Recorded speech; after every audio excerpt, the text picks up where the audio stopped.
Hello, class. This is the second part of the Chapter 1, Unit 1. So for this section, we're going to look at we're going to learn more anatomical terms. Standard anatomical illustrations show the human form in the anatomical position. So when the body is in this position, the hands are at the sides with the palms facing forward. Table 1.1 shows the principal directional terms and examples of their use. There are many different terms and some can be used interchangeably. For example, anterior refers to the front of the body when viewed in the anatomical position. In humans, this term is equivalent to ventral, which refers to the belly.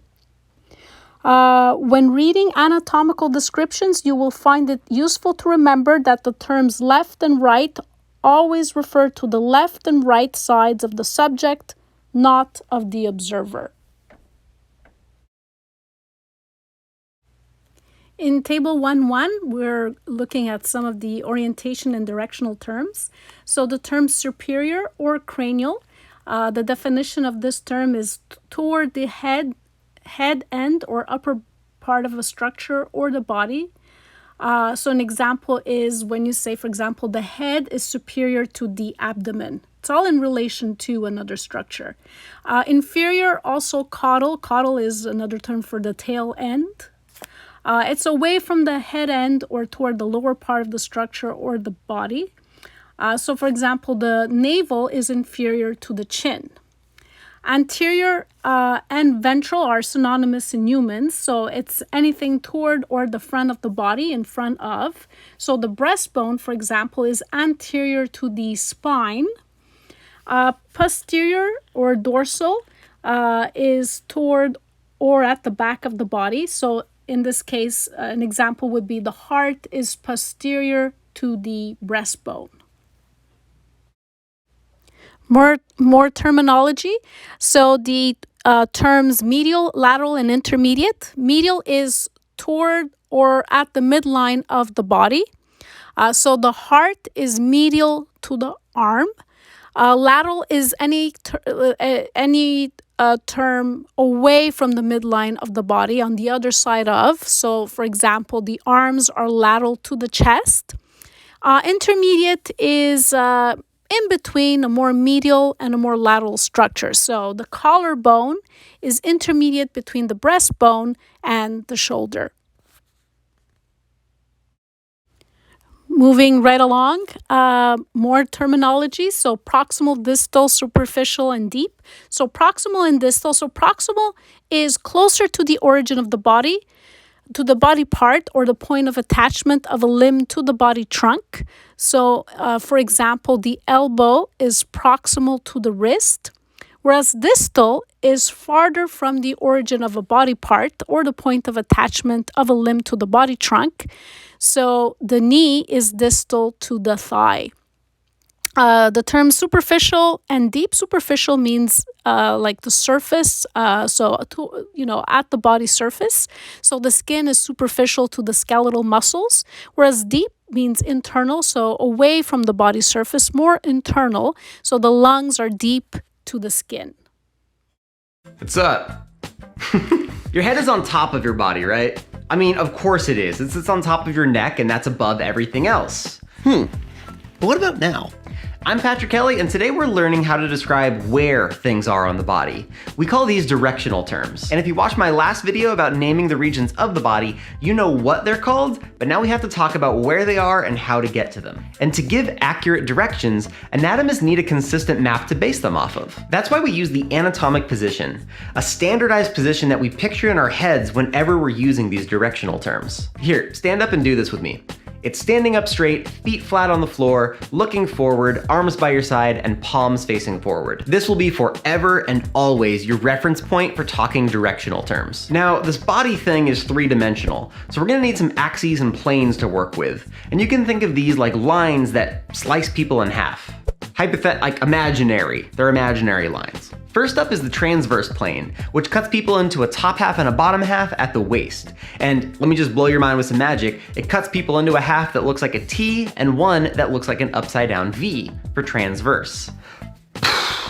The frontal plane just divides the body into a front half and a back half. Not nearly as mind-blowing, but it is easier to remember. Finally, the sagittal plane divides the body into a left half and a right half. It's the only way that you can divide a body into two identical halves. So I remember this one by the two identical T's in the name. And because the sagittal plane gives us two equal sides, it also gives us our midline, which helps us establish our first two directional terms. There's medial, which means we're going towards the midline, and lateral, which means we're going away from the midline, or out to the side. If you'd seen a lateral in football, it's really similar. It's when the ball gets passed sideways. It's the same thing in directional terminology. And since you have two equal sides of the body, things can be bilateral, which means that they're on both sides. Now, maybe you're thinking you're all high and mighty because you learned some directional terms. You might even think that you're superior to all others around you who are inferior. First off, wow, that's incredibly rude. How dare you talk about people like that? But also, those are our next two directional terms. How did you know? Superior means pointing towards your head, while inferior means pointing away from your head. Now, if I look down or inferiorly, do you see that? Ah, it's ants, which is exactly how you're gonna remember the term anterior.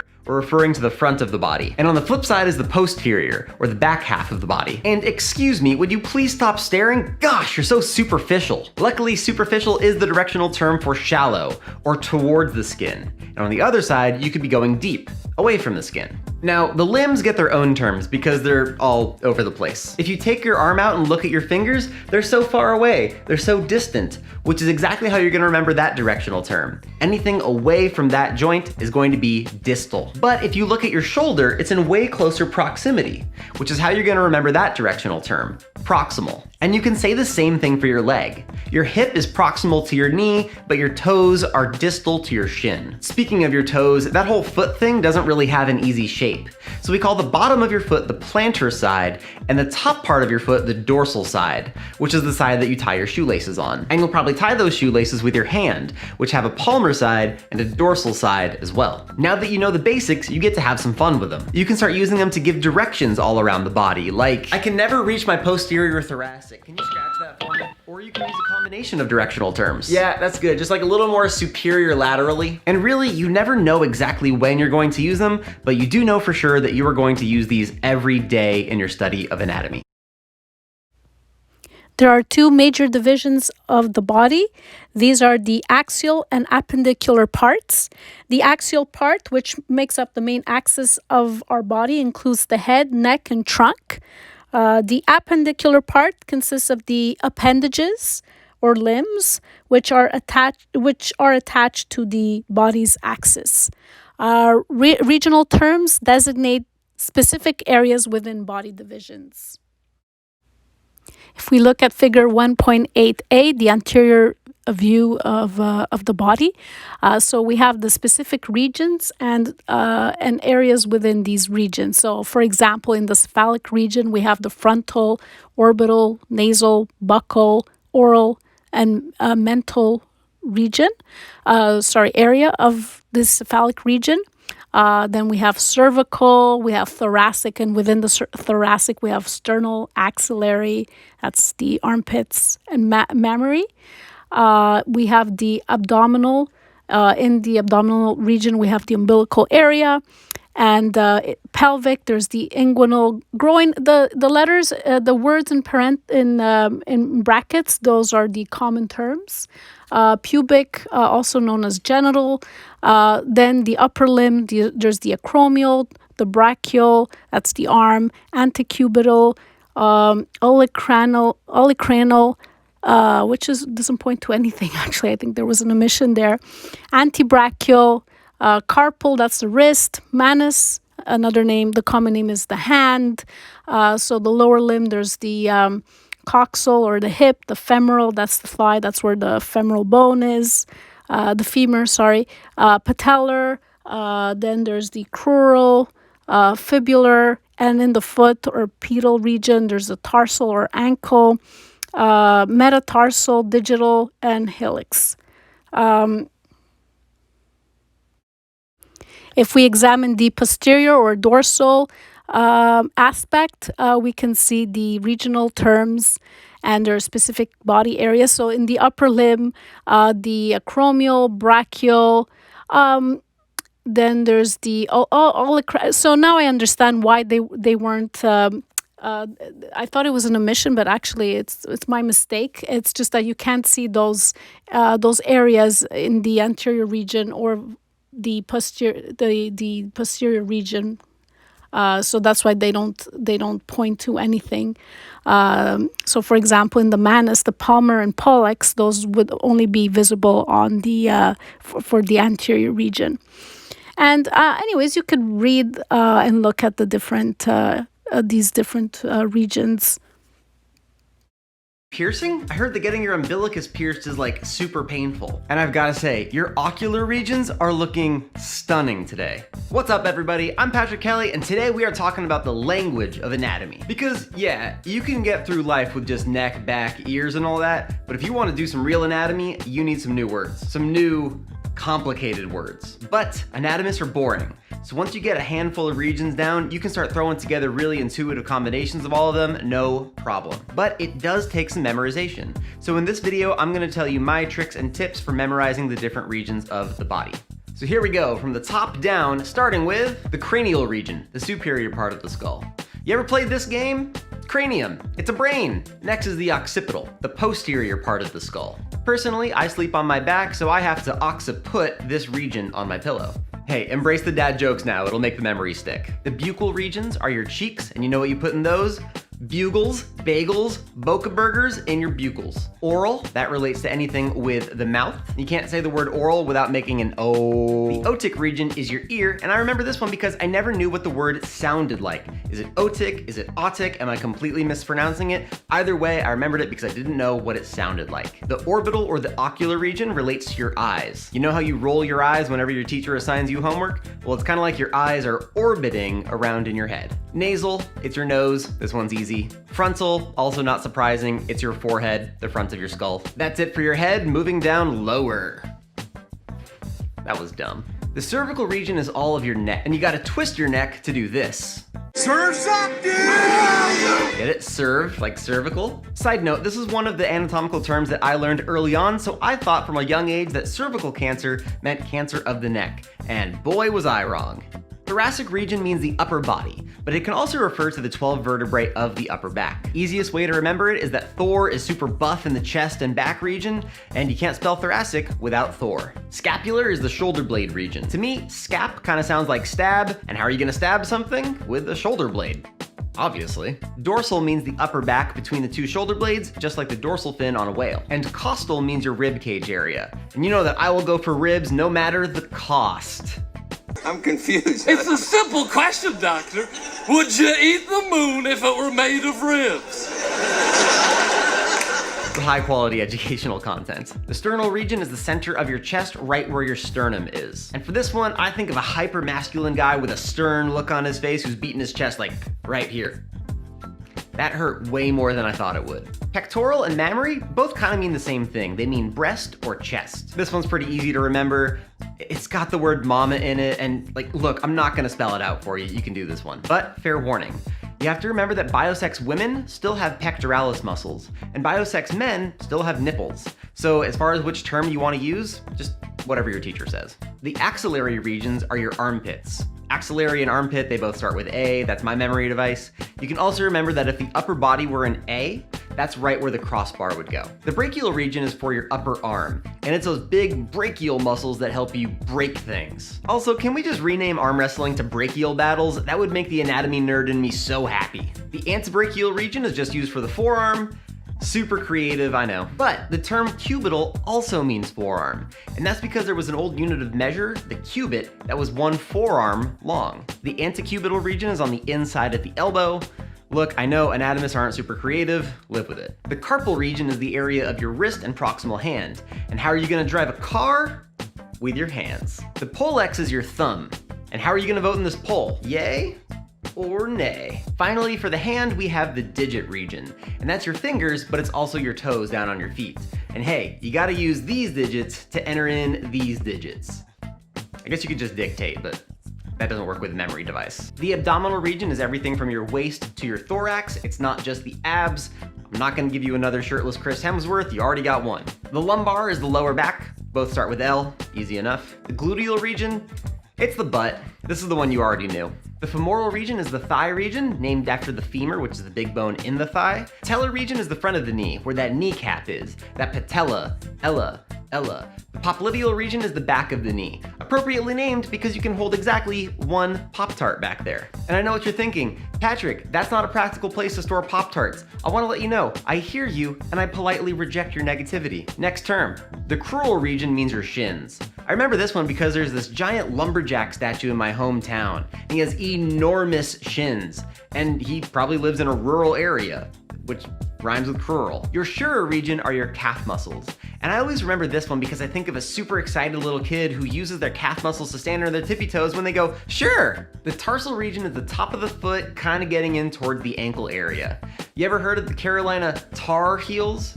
Well, I don't want you to start thinking that it's the heel. It's the top of the foot, completely different. The foot itself is the pedal region, and you can just think of that prefix for ped or pod. Anytime you hear podiatrist, pediatrician, bipedal, if it has that prefix, we're usually thinking about feet. Or if you're like me, you need your feet so that you can pedal a bicycle. Your hallux is your big toe, and you know how you walk through the hall in the middle of the night?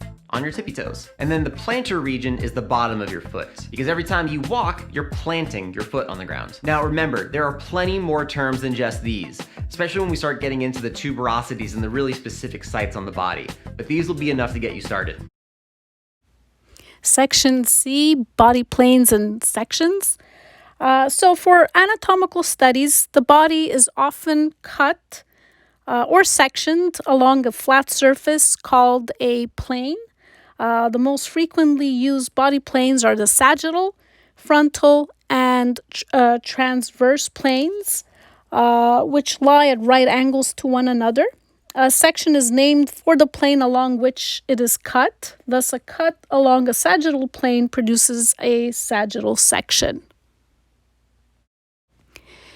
So in this figure, we see the different planes, the transverse, frontal, and sagittal.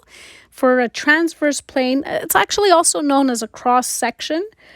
So a transverse or horizontal plane runs horizontally from right to left, dividing the body into superior and inferior parts. For the frontal plane, these divide the body into anterior and posterior parts. These are also known as coronal planes. And for a sagittal plane, this is a vertical plane that divides the body into right and left parts. Studying the human anatomy requires an understanding of the anatomical planes. These planes are used to describe the location of structures and the types of cuts that are made to view structures. A plane can be described as a 2D slice in a 3D space. Imagine a sheet of glass slicing across an upright human body in X, Y, and Z axis. This is what we refer to as anatomical planes. It helps us to describe or localize a structure in the body. Medical imaging modalities such as computed tomography or magnetic resonance often use these terms to describe the scans taken in flat slices. There are three cardinal anatomical planes. The mid-sagittal or median plane is a vertical plane that divides the body symmetrically into right and left parts. The coronal or frontal plane is also a vertical plane but divides the body into front and back parts. The transverse plane is a horizontal plane that divides the body into top and bottom parts. You can learn more about these terminologies through our published lectures and screens.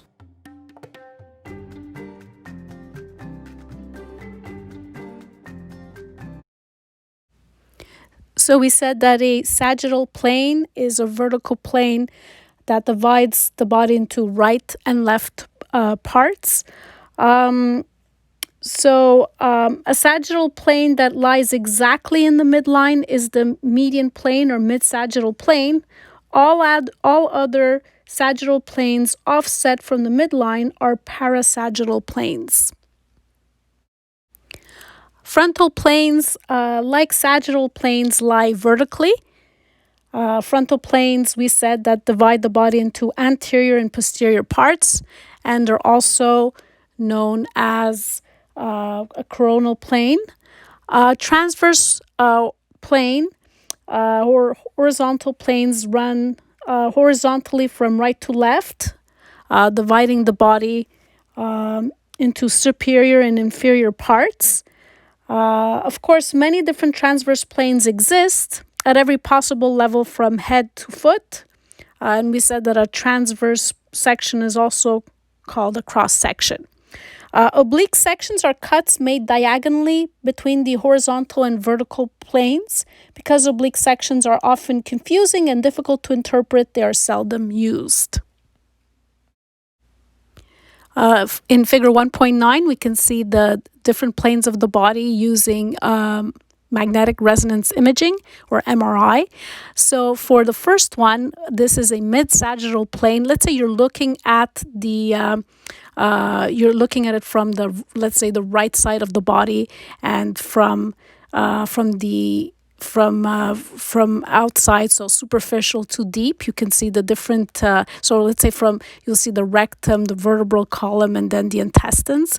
In figure B, with a frontal or coronal plane, we're looking at the anterior organs of the body. You can see the organs in the thoracic region and the abdominal region, so you can see the heart, the lungs, and the liver, stomach, and spleen.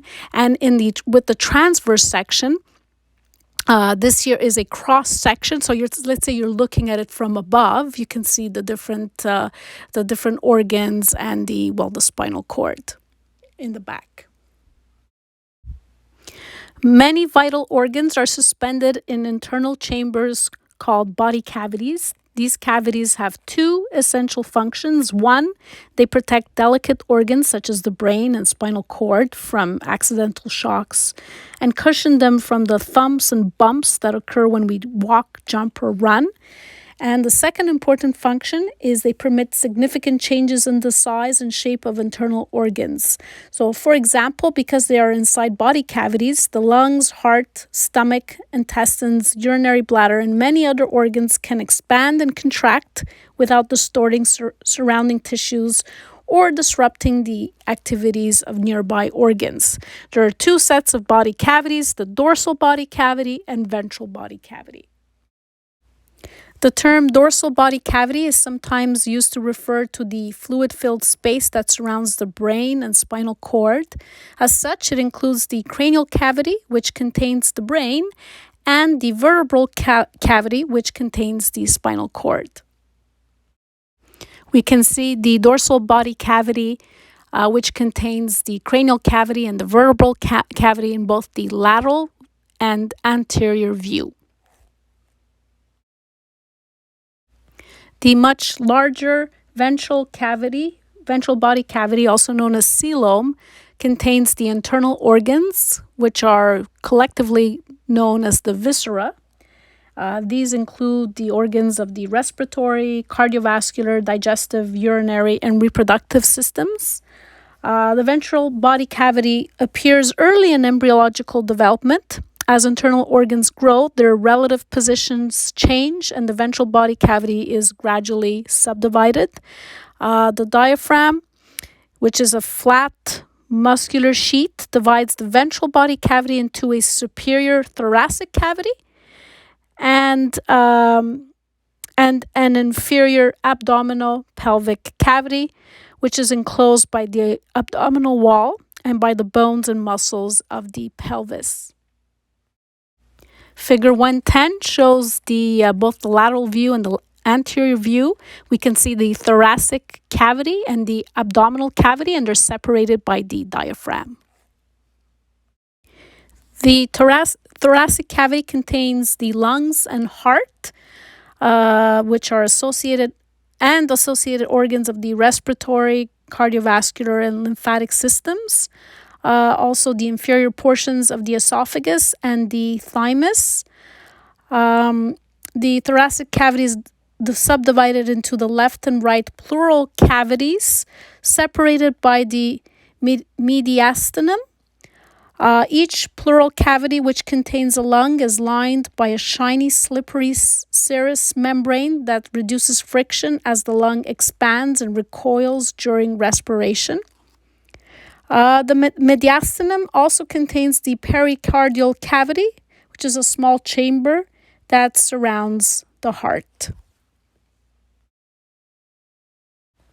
Figure 110, if we look at the anterior view, figure B, we can see within the thoracic cavity, we can see the pleural cavity. There's one per lung, and then we can see the mediastinum. There's this superior aspect that surrounds the trachea and esophagus, and then there's the pericardial cavity within the mediastinum that surrounds the heart. The abdominal pelvic cavity extends from the diaphragm to the pelvis. It is subdivided into a superior abdominal cavity and an inferior pelvic cavity. The abdominal cavity contains the stomach, intestines, spleen, and liver, whereas the pelvic cavity contains the urinary bladder, reproductive organs, and the rectum.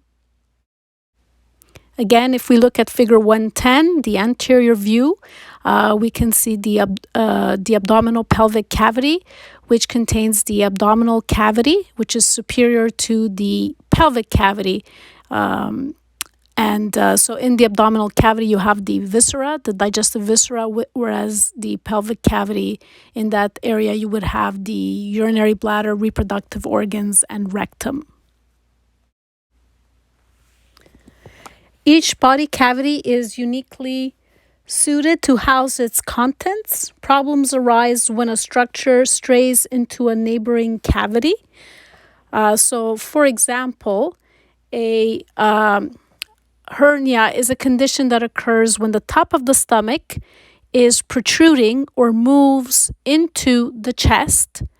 It can happen with just a small amount at the top of the stomach, or in some more serious cases, a larger part or the entire stomach, which sometimes the intestines move into the chest through the passageway where the stomach and the esophagus usually are passing through.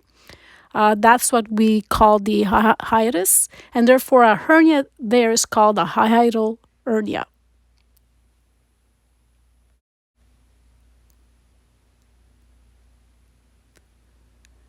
A hiatal hernia can be a problem because it can cause a number of distressing symptoms as well as can lead to certain emergencies. The symptoms that patients often complain of are obstruction. In other words, a patient has a difficulty swallowing food. They can feel like food gets caught in their esophagus or in the middle of the chest area. They can also sometimes feel full very quickly after a meal. We can see that in this figure. The walls of the ventral body cavity and the outer surfaces of the organs it contains are covered by a thin double-layered membrane, the serosa or serous membrane. These are thin double-layered membranes that cover surfaces in the ventral body cavity. The parietal serosa lines the internal body cavity walls, whereas the visceral serosa contains the internal organs or the viscera. The double layers are separated by a slit-like cavity filled with this lubricating serous fluid, and the fluid is secreted by both layers of the membrane, and it allows the organs to slide without friction across the cavity wall and one another as they carry out their routine functions. So this is especially true for mobile organs such as the pumping heart and the churning stomach. So the part of the membrane lining the cavity walls is called the parietal serosa or pleura. It folds in on itself to form the visceral serosa covering the organs in the cavity. The serous membranes are named for the specific cavity and organs with which they are associated. The pericardium is the one that surrounds the heart. The pleurae surround the lungs. Peritoneum is around the abdominal pelvic cavity. Figure 111 shows the serous membranes. So the parietal pericardium lines the pericardial cavity and folds back as the visceral pericardium, which covers the heart. Likewise, the parietal pleurae line the walls of the thoracic cavity, and the visceral pleurae instead cover the lungs.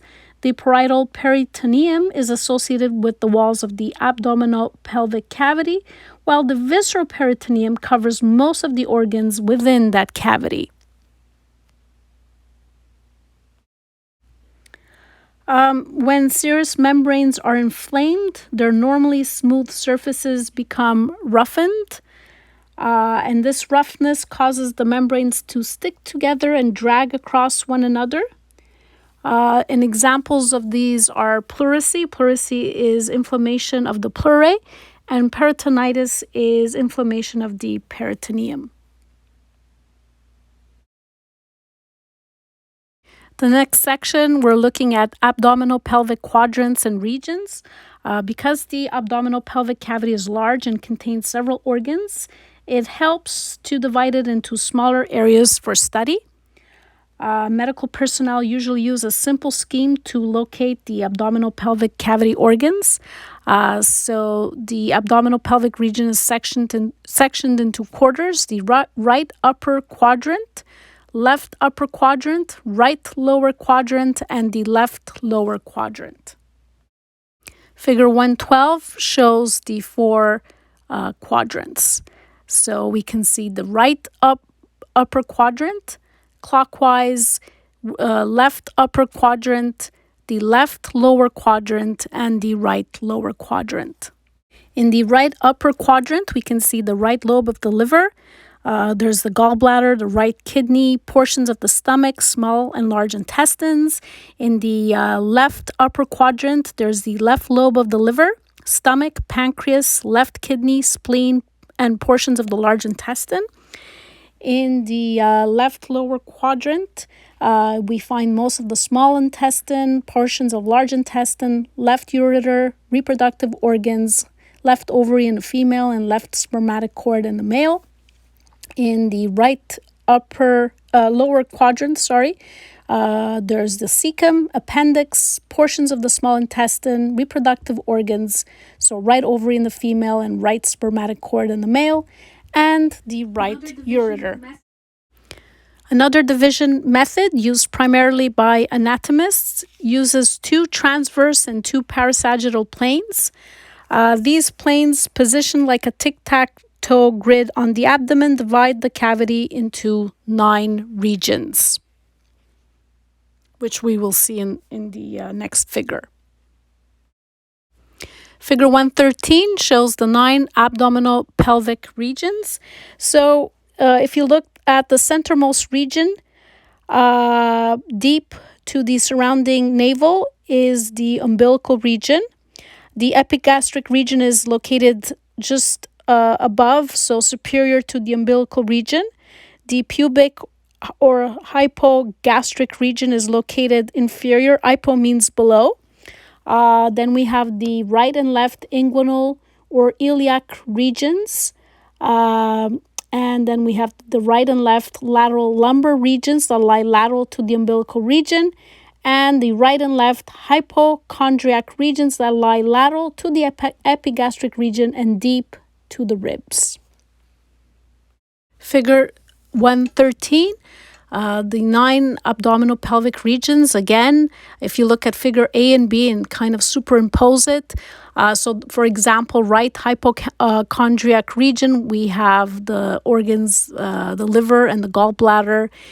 In the epigastric region, we have mainly the stomach.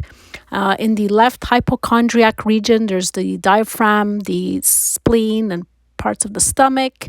In the left lateral or lumbar region, we have the transverse colon. In the umbilical region, there's the small intestine. The right lateral or lumbar region, there's the ascending portion of the large intestine. In the right inguinal region, there's the cecum and the appendix. In the pubic or hypogastric region, we see the urinary bladder. And in the left inguinal region, there's the initial part of the sigmoid colon. Abdominal pelvic regions and abdominal quadrants. Abdominal pelvic regions were created to make it easier to locate organs and diagnose the source of abdominal pain. These regions are divided into 9 sections, which are set up like a tic-tac-toe board. Looking at the body from the anterior or front view will make right and left appear backwards. But these are named in reference to the body itself, not the viewer of the body. So now we're going to go through all 9 regions and map them out, starting with the right hypochondriac region, which is in the upper left corner. The epigastric region is in the upper center section. The left hypochondriac region is in the upper right corner. The right lumbar region is in the middle left section. The umbilical region is located in the center. The left lumbar region is in the middle right section. The right iliac region is in the lower left section. The hypogastric region is in the lower center area, and the left iliac region is in the lower right section. Many professionals prefer to use a simpler map of regions to locate organs in abdominal pain. They section the area into 4 quadrants. Again, looking at the body from the anterior view will make right and left appear backwards, but again, these are named in reference to the body itself, not the viewer of the body. These are all basic in terminology. There is the upper right quadrant, the left upper quadrant, the right lower quadrant, and the left lower quadrant. And that be the abdominal pelvic regions and abdominal quadrants. In addition to the thoracic cavity and the abdominal pelvic cavity, there's smaller cavities that are exposed to the environment. So there's the oral and digestive cavities. The oral cavity, commonly called the mouth, contains the teeth and the tongue. This cavity is part of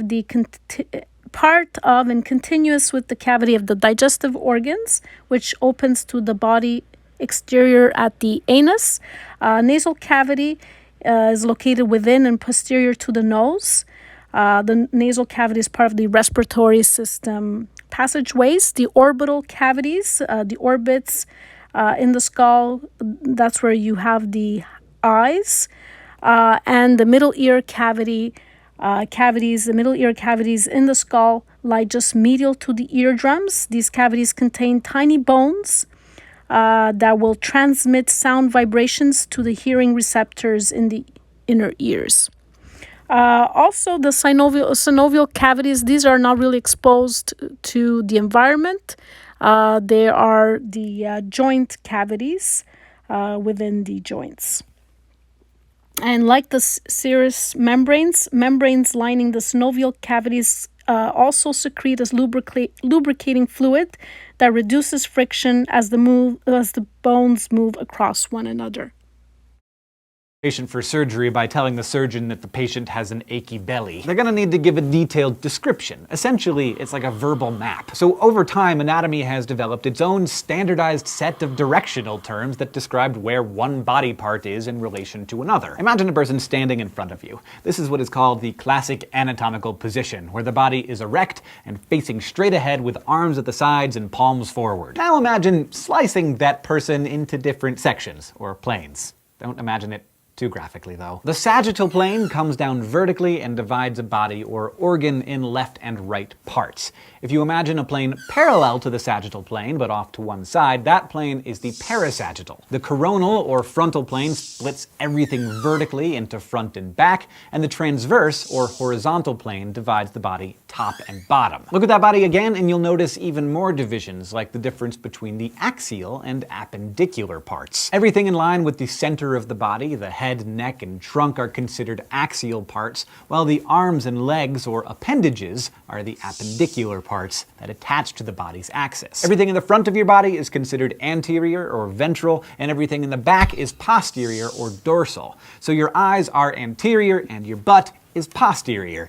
But you'd also say that your breastbone is anterior to or in front of the spine, and the heart is posterior to or behind the breastbone. Features toward the top of your body, like your head, are considered superior or cranial, while structures that are lower down are inferior or caudal. So the jaw is superior to the lungs because it's above them, while the pelvis is inferior to the stomach because it's below it. And there's more! If you imagine a center line running down the axis of a body, structures toward that midline are called medial, while those farther away from the midline are lateral. So the arms are lateral to the heart, and the heart is medial to the arms. Looking at the limbs, your appendicular parts of your body, you'd call the areas closer to the center of the trunk proximal, and those farther away distal. In anatomy talk, your knee is proximal to your ankle because it's closer to the axial line, while a wrist is distal to the elbow because it's farther from the center. Okay, so pop quiz. I'm eating a club sandwich. I'm not. I wish I was. But imagine I am. I'm so ravenous and distracted that I forget to take out the little frilly toothpick at the top,